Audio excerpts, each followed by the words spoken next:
Maintenant, dans cette deuxième capsule, je vais vous expliquer comment faire fonctionner l'animation une fois que Java est installé. Donc, toujours à partir d'un furteur, vous pouvez aller sur Google, par exemple, un engin de recherche, et vous tapez PHET IRM. Et normalement, le premier lien qui devrait vous apparaître, ça devrait être celui-ci, IRM simplifié. C'est la version française. Donc, on clique là-dessus. Et on arrive à une fenêtre et on voit ici, il y aurait moyen de le faire fonctionner directement comme ça. Sauf que je vous le déconseille fortement parce que c'est très lent et saccadé quand on utilise l'animation comme ça. Il faut vraiment aller sélectionner juste en dessous ici, version Java. On clique sur ce lien-là et on va enregistrer le fichier.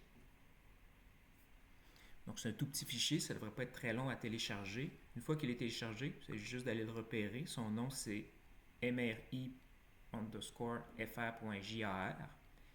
On clique sur ce fichier-là et on peut simplement, il dit c'est un fichier exécutable, je peux cliquer sur OK et l'animation commence. On peut accepter continuer et normalement l'animation devrait apparaître comme ça. Je peux la lancer, admettons, je peux envoyer une onde d'une certaine puissance.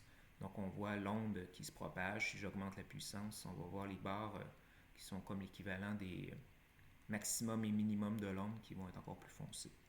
Et on peut ajuster également la fréquence, comme ça ici, et là on voit qu'on a notre excitation qui se produit. Et il y a également un deuxième onglet que vous pouvez aller explorer où on voit vraiment, on va avoir une simulation un peu plus complète d'une IRM où on voit la tête du patient et on va pouvoir aller ajuster différents paramètres du champ magnétique. Voilà, donc c'est tout pour l'animation.